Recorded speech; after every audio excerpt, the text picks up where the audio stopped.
Buenas, espero que estén todos muy bien. Hoy vamos a revisar el tercer quiz online que les había enviado hace como 2 semanas. Recordarles que ya está el cuarto quiz disponible para que lo empiecen a hacer, ya que algunos lo hicieron, entonces para que sepan que ya tienen el tiempo desde hoy para la otra semana, que es el que vamos a revisar el próximo jueves. Y bueno, vamos a empezar hoy con el quiz 3, que vi que no les costó tanto. De hecho, la mayoría de notas están bien, por encima de 7. Entonces, eso es algo bueno porque se ve que están mejorando al momento de resolver problemas que no han visto antes. Algunos sí los han visto, pero hay otros que son nuevos. Entonces, felicidades porque se ve que de verdad le están poniendo para esos últimos días que tenemos de preparación para el examen. Y bueno, esta fue la última pregunta que habíamos visto el jueves pasado. Ese video de clase ya está en el canal de YouTube por si lo quieren ir a ver. Y bueno, la primera pregunta que nos salía en el quiz era una sucesión. En esta sucesión teníamos 1, 5, 14, 30, 55 y teníamos que hallar el octavo término de la sucesión. Muy bien, aquí lo que teníamos que notar era la diferencia que hay entre cada número. Por ejemplo, de 1 a 5 hay 4, de 5 a 14 hay 9, de 14 a 30 hay 16 y de 30 a 55 hay 25. Aquí tenían que darse cuenta de que los números que hay de distancia son números cuadrados. Por ejemplo, 4 es 2 al cuadrado, 9 es 3 al cuadrado, 16, 4 al cuadrado, 25, 5 al cuadrado. Entonces, el que seguiría aquí tendría que hacer 55 más 6 al cuadrado. 6 al cuadrado es 36. Y después tendrían que sumar 7 al cuadrado, que es 49. Y por último, sumar 8 al cuadrado, que es 64. Y con eso ya llegaban a cuál era el octavo término de la sucesión. Vean que aquí les estoy preguntando por el octavo. Vi que muchos marcaron 91 porque 91 es el término que sigue. Recuerden siempre analizar qué es lo que les están preguntando porque el examen puede ser muy tramposo y les pregunta por varios términos después de que termina esa sucesión. Entonces, siempre lean bien qué es lo que les están consultando. Y bueno, lo que les había dicho, ¿verdad? Notábamos que la diferencia entre los números es de números cuadrados. Por ejemplo, el primero es 1, ahí no hay ningún misterio. El segundo es 5, la diferencia es de 4. Entonces, 5 es lo mismo que poner 1 más 4. Luego, 14, hay una distancia de 9 números de 5 a 14, 3 al cuadrado. Entonces, es lo mismo que agarrar 5 y sumarle 9. Después, 30 es lo mismo que agarrar el anterior y sumarle el número cuadrado que sigue. ¿Cuál es el número cuadrado que sigue después de 9? 16. Porque 4 al cuadrado es 16 y antes estaba 3 al cuadrado, que era 9. Entonces, después agarramos 14 y sumamos 16. A ese resultado, que es 30, le tengo que sumar el próximo número cuadrado. ¿Cuál es el próximo número cuadrado? Sería 5 al cuadrado y 5 al cuadrado es 25. Entonces el que sigue es 30 más 25, que es 55. Y así, para calcular los próximos números, tendríamos que agarrar 55 y sumarle el próximo número cuadrado, que es 36. Entonces 55 más 36 da 91. El siguiente sería sumarle a eso que acabamos de hallar, a 91, 7 al cuadrado. 7 al cuadrado es 49. 91 más 49 es 140. Ese sería el sexto término, el séptimo término, y ese es el octavo. Entonces, el octavo es el que teníamos que encontrar. Entonces, sería agarrar 140 y sumarle 8 al cuadrado. ¿Cuánto es 8 al cuadrado? 8 al cuadrado es 64. Y 140 más 64 es 204. Entonces, la opción B era la respuesta correcta. Desde el principio, ¿qué fue lo que hicimos? Lo que hicimos fue ver la distancia que hay entre cada par de números y nos dimos cuenta de que esa distancia era de números cuadrados. Entonces, primero era una distancia de 4, después de 9, 16, 25, y así ya nos dimos cuenta de que la siguiente distancia tenía que ser 36, 49 y por último 64. Y ya nada más calculábamos los números y hallamos cuál era el octavo término de la sucesión. Parece difícil, pero si ustedes conocen los números cuadrados a la perfección, no se les va a hacer nada complicado. Vamos ahora a la siguiente pregunta. Dice, Bernard Shaw decía que los espejos se emplean para verse la cara y el arte para verse el alma. Este autor entendía el arte como y teníamos todas las opciones. Aquí ustedes podían hacer el análisis directo de ver que compara el arte con los espejos. Entonces, ¿cuál es la función que cumplen los espejos? Reflejar. Así que él lo que entiende en el arte es que el arte funciona como un reflejo. Entonces, la opción C era la respuesta correcta. O podían empezar a descartar y decir, ideal. Él en algún momento dice que el arte es un ideal. No lo dice. Dice que el arte es un juego. Tampoco lo dice. Tampoco dice que sea un sueño y tampoco dice que sea un espejismo. Por lo que, haciendo un descarte, también se daban cuenta que la respuesta correcta era la opción C. En resumen, este autor ve el arte como el objeto donde vemos nuestra alma, o sea que el arte lo que hace es reflejarnos. La siguiente pregunta decía, en una caja hay 4 bolas de colores diferentes, blanco, negro, rojo y verde. Si una persona decide sacar 3 bolas, ¿de cuántas maneras distintas puede hacerlo? Aquí lo que se les está preguntando era ver en qué orden podía sacar él 3 de las 4 bolas de color diferente.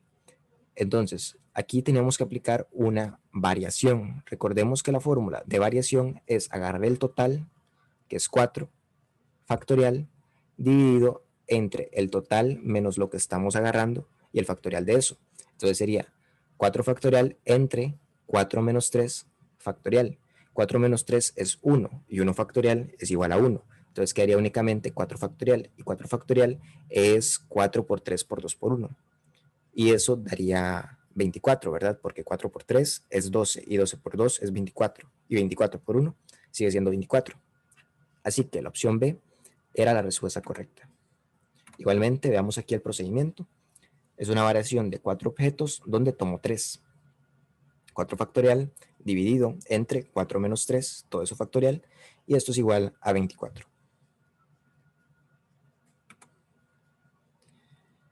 La siguiente pregunta decía, una botella pierde agua por un agujero. Cada hora se pierde la mitad del volumen total. Si en cierto momento la botella tenía 600 mililitros de agua, determine cuánta agua tendrá luego de 5 horas. Aquí nada más teníamos que empezar a calcular cuánto perdía por hora. Entonces, después de la primera hora iba a tener la mitad, ¿verdad? Porque si pierde la mitad, se va a quedar únicamente con la mitad.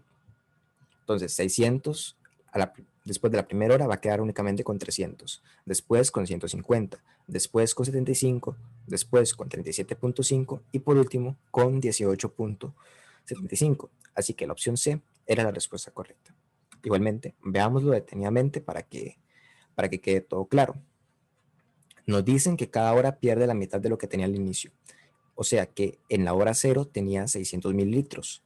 Después de la primera hora queda con 300. A la segunda hora perdió la mitad de 300, 150. Así que queda con 150.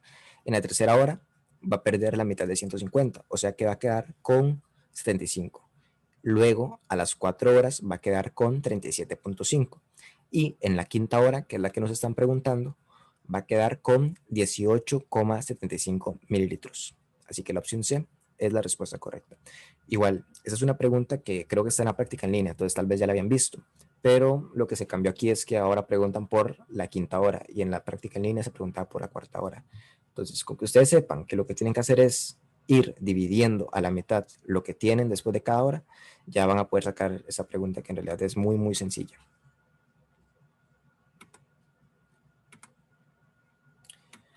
La siguiente pregunta es la del iglú, que dice, un iglú es una vivienda tradicional de forma semiesférica y edificada con bloques de hielo, que los esquimales construyen para cumplir la función de casas de campamento cuando salen de casa.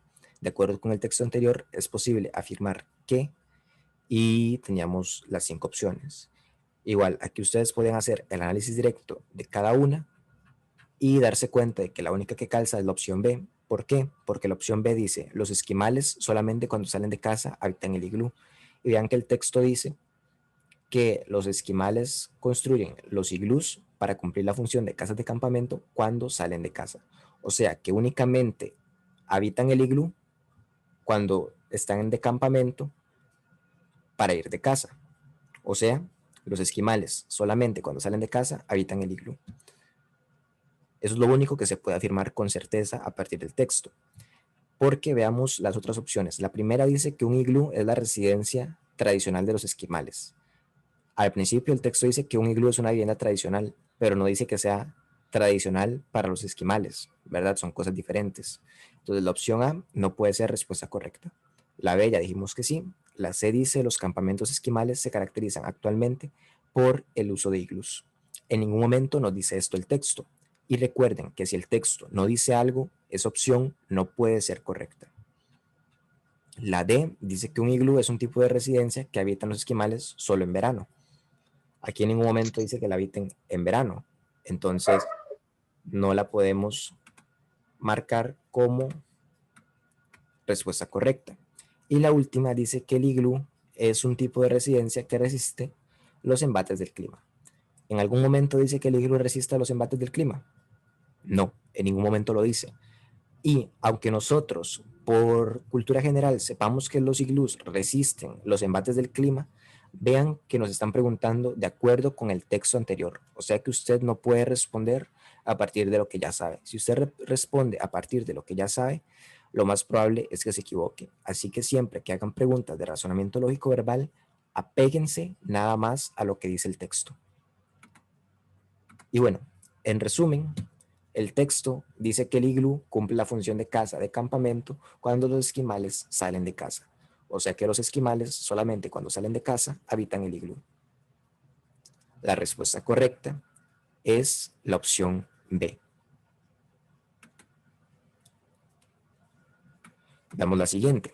Dice, 2 es igual a 5, 3 es igual a 7, 5 es igual a 11, 0 es igual a 1 y 18 es igual a X. Según estas leyes, determine el valor de X. O sea que tenemos que identificar cuál es el patrón que están cumpliendo todos estos números. Veámoslo así. De 2 tenemos que 2 es igual a 5. 5 es igual a 2 más 3. O podemos pensar que la diferencia que hay de 2 a 5 es de 3, es lo mismo. Luego veamos 3 y 7. 7 es igual a 3 más 4. O la distancia entre ellos es de 4. Lo mismo. 5 y 11. 11 es igual a 5 más 6. O que la distancia entre ellos es de 6.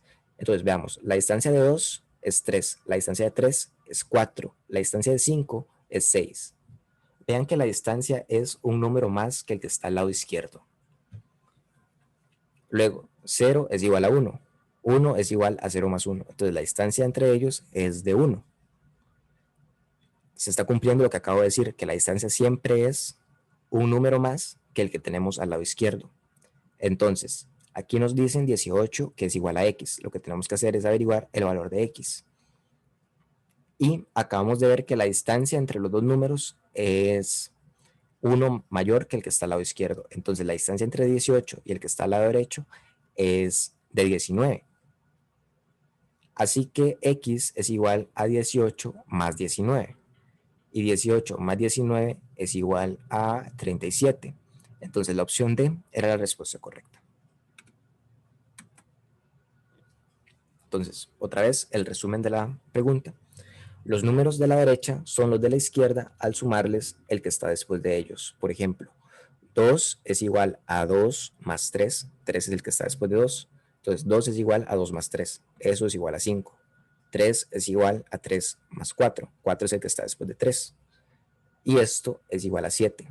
Entonces, 18 va a ser igual a 18 más el número que está después de 18. Y el número que está después de 18 es 19. Entonces, 18 es igual a 18 más 19. Y si ustedes hacen esta suma, les da 37. Así que la opción D era la respuesta correcta. Vean que no es tan complicado.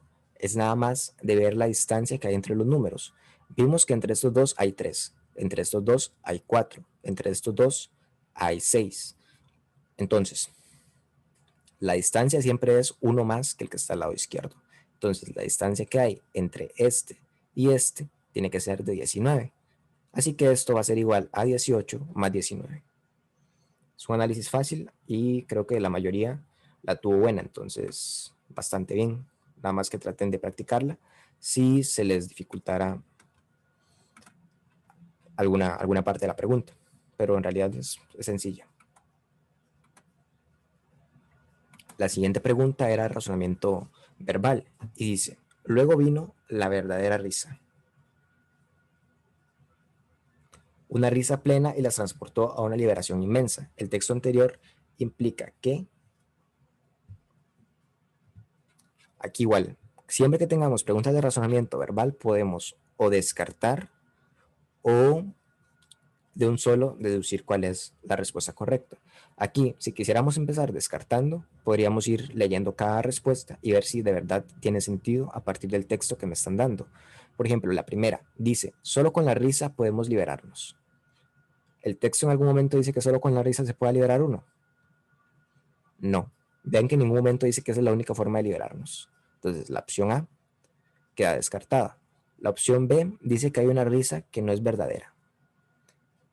Veamos que el texto al principio dice, luego vino la verdadera risa. O sea, que si hay una risa que es verdadera y la dice como si fuera algo especial, quiere decir que hay otras risas que no son verdaderas. Entonces, eso es algo que está implícito. Y la opción B es la correcta. Hay una risa que no es verdadera, porque si no, no haría falta distinguir la verdadera risa. Aquí, como menciona que la verdadera risa es algo, por decirlo así, especial, significa indirectamente que hay risas que no cumplen esta condición, o sea que hay risas que no son verdaderas. Entonces la opción B es la correcta. La C dice que todas las risas llevan a la liberación. En ningún momento dice que todas las risas lleven a la liberación. Aquí se habla únicamente de la verdadera risa. Puede ser que el resto de risas no lleven a la liberación. Entonces la opción C queda descartada. La D dice que ninguna risa es verdadera. Esto no es cierto porque aquí dice que luego vino la verdadera risa. Entonces hay al menos una risa que es verdadera. Esto no lo podemos marcar, queda descartado. Y la última dice que toda risa es verdadera. No es cierto porque el texto nunca lo menciona. Entonces, esa opción tampoco. Y por lo tanto, la B es la solución a lo que nos pregunta el texto. Entonces, en resumen, se habla de la verdadera risa como si fuera una risa especial. O sea, que queda implícito que hay risas que no son verdaderas.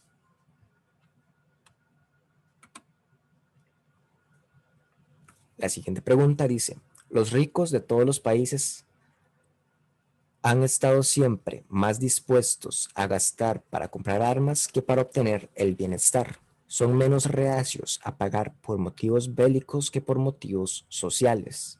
Están más preparados para regalar bombas a los extranjeros que casas y subsidios a sus compatriotas. Debe de tratarse de un aspecto de la psicología humana. La oposición más sobresaliente del texto se da entre, y ahí están todas las opciones. Esta sí fue una que yo vi que fallaron bastante. Y analicémosla.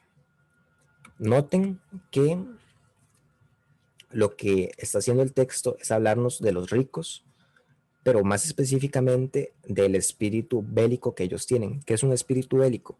Bélico quiere decir que se relaciona con la guerra. Entonces es un espíritu que trata de alentar que se desarrolle la guerra. Entonces, el texto habla de ese espíritu bélico que tienen los ricos, que siempre están más dispuestos a gastar para comprar armas que para obtener el bienestar. Entonces, vean que aquí está contrastando las ganas de comprar armas frente a las ganas de obtener el bienestar. Entonces, esto de buscar el bienestar de las personas podríamos identificarlo como un espíritu solidario. Entonces, el texto lo que está haciendo es contraponer el espíritu bélico que tienen los ricos del espíritu solidario que deberían tener. Entonces, a partir de ese análisis, podemos decir que la respuesta correcta es la opción D. Sin embargo, si quisiéramos descartar, podríamos hacerlo también analizando cada una de las respuestas. Por ejemplo, La primera dice que es una contraposición entre los ricos y los pobres. Aquí en ningún momento menciona a los pobres directamente. Entonces, como no menciona a los pobres directamente, no podemos decir que haya una contraposición entre ricos y pobres. La opción A queda descartada. La opción B dice capitalismo y comunismo. En ningún momento se habla de comunismo directamente o de capitalismo. Entonces, la opción B queda descartada. La opción C dice los extranjeros y los coterráneos. Coterráneos es como decir los que viven en el país y los extranjeros son los que vienen de afuera del país, ¿verdad? En ningún momento se contraponen los extranjeros o los coterráneos, entonces tampoco puede ser respuesta correcta. La D ya dijimos que es la que tiene sentido y la última dice del bienestar y los motivos sociales. No se hace una contraposición entre el bienestar y los motivos sociales porque en realidad estos dos quedan encasillados como en lo mismo. Entonces no tiene sentido hablar de una contraposición entre los dos, por lo que por descarte también la opción D era la respuesta correcta. Entonces, el texto lo que hace es contrastar el espíritu bélico de los ricos con el espíritu solidario que les hace falta. Así que la D era la solución. Veamos esta otra pregunta, que es de la práctica en línea igualmente, pero que yo la modifiqué para que la respuesta fuera distinta. Dice, una empresa distribuye sus 84 empleados en varios grupos de 7 personas. Si en todos los grupos la cantidad de mujeres es mayor que la de los hombres, no es posible que en la empresa haya, y tenemos todas las opciones. Aquí, como no es una pregunta de razonamiento verbal, tenemos que ir descomponiendo los datos que tenemos. Entonces, nos dicen que hay 84 personas divididas en varios grupos de 7. Entonces, lo que yo haría resolviendo la pregunta es ver cuántos grupos hay. Entonces, lo que hago es dividir 84 entre 7 para hallar la cantidad de grupos. Entonces, 84 dividido entre 7, ¿cuánto es? 12. Entonces, hay 12 grupos. En esos 12 grupos hay 7 personas. Listo. Ya yo encontré la cantidad de grupos. Ahora tengo que considerar el resto de datos que me están dando. Me dicen que en todos los grupos la cantidad de mujeres es mayor que la de los hombres. Entonces, imagínese que usted está en un grupo de 7 personas y la mayoría son mujeres. ¿Cuántas mujeres tiene que haber como mínimo para que sean mayoría en un grupo de 7? Tienen que ser 4. Por lo que usted ahí deduce que en cada grupo tiene que haber mínimo 4 mujeres, porque el texto dice que en todos los grupos la cantidad de mujeres es mayor que la de los hombres. O sea, que en cada grupo hay mínimo 4 mujeres. Y si hay mínimo 4 mujeres, ¿qué significa? Que hay máximo 3 hombres. Aquí yo le aconsejo a usted que se imagine en la situación, si usted no pudiera deducir esto, imagínese en la situación, ¿cuántas mujeres tiene que haber mínimo para que sean mayoría? Tiene que haber 4. Y entonces, para llevar esto a la escala de todos los 84 empleados, lo que hacemos es multiplicar los mínimos y los máximos por 12. ¿Por qué por 12? Porque en total son 12 grupos. Entonces, máximo en los 84 empleados puede haber 36 hombres. ¿Por qué 36? Porque 36 sale de agarrar 3 y multiplicarlo por 12 grupos. Entonces, hay máximo 36 hombres. ¿Y cuántas mujeres hay como mínimo? Agarramos 4 y lo multiplicamos por 12. 4 por 12 es 48. Entonces, hay mínimo 48 mujeres y hay máximo 36 hombres. Ya con esto podemos analizar las respuestas. ¿Es posible que haya 48 mujeres? Sí, porque es el mínimo que tiene que haber. ¿Es posible que haya 24 hombres? Sí, puede haber 24 hombres porque el máximo son 36, o sea que puede haber menos de 36. Entonces, esta es posible y esta es posible. La C, ¿puede haber 38 hombres?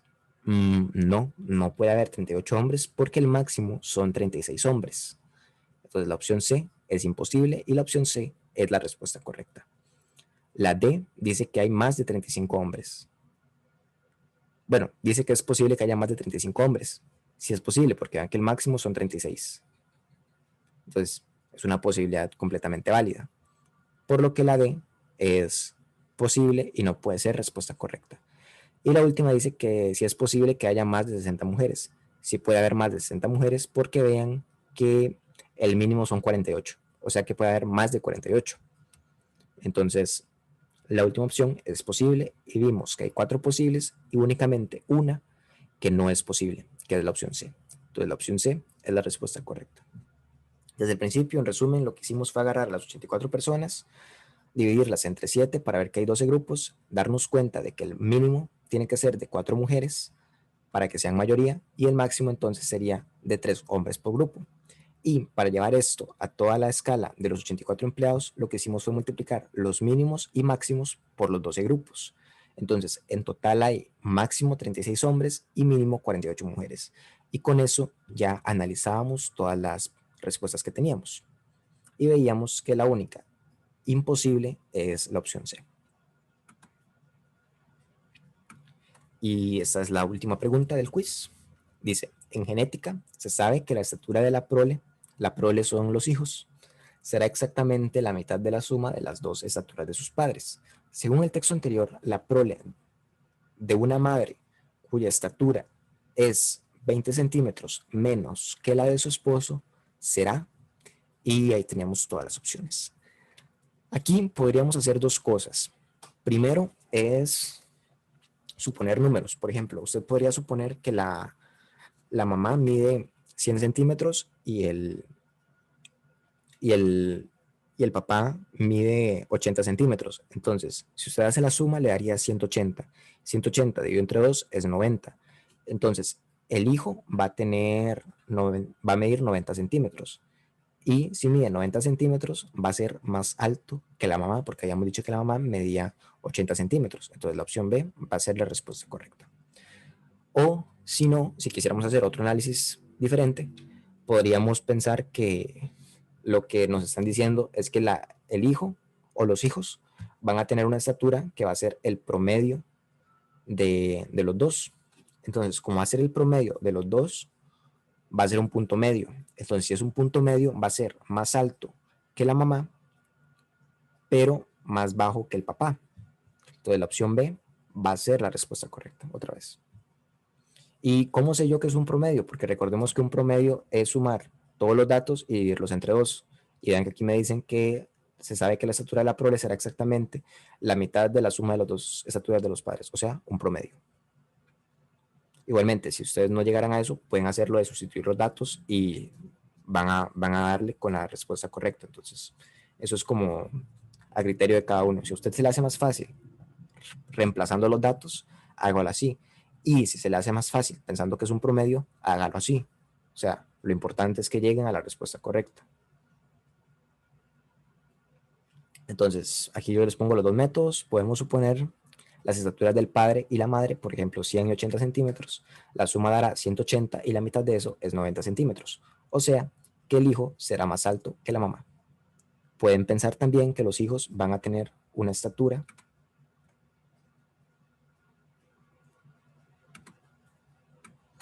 Pueden pensar también que los hijos van a tener una estatura promedio respecto a la de los papás, o sea, un punto medio, por lo que serán más altos que la mamá. Yo creo que lo del IQ es relativo. Yo no sé cuánto tengo de IQ y de ahí entré a la universidad. Igual tengo un montón de compañeros que tampoco saben cuál es el IQ que tienen, pero entraron a la universidad. O sea, no piensen que ustedes están condicionados desde antes para entrar. Si ustedes se esfuerzan, pueden sacar una muy buena nota. Nada más es cuestión de que se esfuercen y traten de entender todos los ejemplos que vienen en la práctica. O sea, yo pienso que no tienen que ir presuponiendo que son más o menos inteligentes que las otras personas, porque ustedes tienen capacidad y si están a punto de terminar el colegio es porque han tenido disciplina para poder pasar a lo largo de esos 5 años. Entonces no se desanimen, no piensen que lo van a perder desde antes porque el examen todavía no se ha hecho. Entonces, no sé, no piensen que este examen de verdad mide su inteligencia, nada más mide la capacidad de razonamiento que tienen. Y eso es algo que todos podemos practicar y podemos mejorar. Entonces, yo pienso que no tiene nada que ver si tu cociente intelectual es bajo o alto. Entonces, yo pensaría que con esfuerzo cualquiera puede sacar una nota bastante alta. Y bueno, eso sería todo por el día de hoy. Espero que hayan entendido. Si no entienden algún ejemplo del quiz 4, ya saben que me lo pueden preguntar. Y si no, estaríamos. Muchas gracias por estar aquí. Nos vemos hasta la próxima.